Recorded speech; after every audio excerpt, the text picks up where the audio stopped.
নমস্কার friends, welcome back to my page Tumpa kitchen blogs. তো আজকে আমি রান্না করে দেখাবো হাতে মাখিয়ে ঝিঙা বেগুন দিয়ে কেচকি মাছের চচ্চড়ি। যে চচ্চড়িটা পেলে আপনি অনায়াসে এক প্লেট ভাত খেয়ে নিতে পারবেন, অন্য কোনো পদের আর প্রয়োজনই হবে না। তো কেচকি মাছের চচ্চড়ি রান্না করতে আমি এখানে যা যা উপকরণ নিয়েছি চিকন করে কেটে রাখা ঝিঙা বেগুন, আর নিয়েছি এখানে কিছু দেশি কেচকি মাছ। তো ঝিঙা বেগুনের মধ্যে প্রথমে কেচকি মাছগুলোকে আমি ঢেলে দিচ্ছি। তারপর এখানে 1 চামচের মতো পেঁয়াজ বাটা, রসুন বাটা দিয়ে দিলাম। এবার হলুদের গুঁড়ো, মরিচের গুঁড়ো, ধনিয়া গুঁড়ো ও স্বাদ মতো লবণ দিয়ে দিলাম। তারপর সামান্য পরিমাণ সয়াবিন তেল দিয়ে ভালো করে তরকারিটাকে মাছের সাথে মাখিয়ে নিলাম। একদম সুন্দর করে মাখাতে হবে। তো মাখানোটা আমার হয়ে গেছে। এ পর্যায়ে কড়াইতে পরিমাণ মতো তেল দিয়ে তেলটাকে গরম করে তারপর মাখানো সবজিটাকে কড়াইয়ের মধ্যে দিয়ে দিতে হবে, দিয়ে ভালো করে কষিয়ে নিতে হবে। আমি সাথে একটু জলও দিয়ে দিয়েছি। ভালো করে কষানো হয়ে গেলে তারপর ঢাকনা দিয়ে ঢেকে দিতে হবে।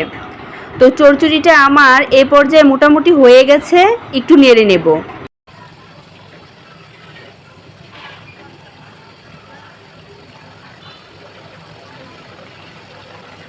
আবার একটু ঢেকে দেব।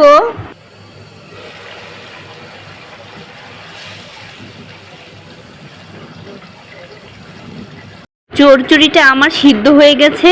এ পর্যায়ে পরিমাণ মতো একটু ঝোল দিয়ে দেব, দিয়ে একটু নেড়ে নেব। এবার আগে থেকে কুচি করে রাখা ধনেপাতা দিয়ে দেব।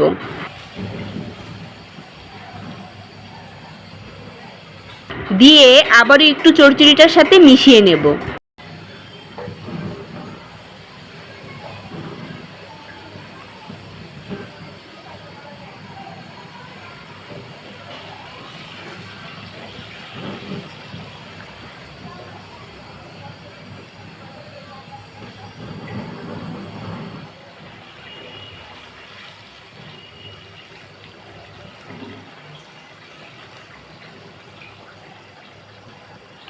তো চচ্চড়িটা আমার হয়ে গেছে, একটি বাটিতে নামিয়ে নেব।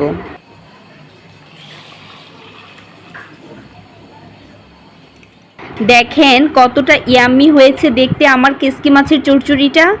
এমন একটা চচ্চড়ি হলে আর অন্য কোনো পদের প্রয়োজন আছে কি? তো আজকের মতো এখানেই বিদায় নিচ্ছি। হাজির হব অন্য একটি নতুন রেসিপি নিয়ে। সে পর্যন্ত সবাই ভালো থাকবেন, সুস্থ থাকবেন।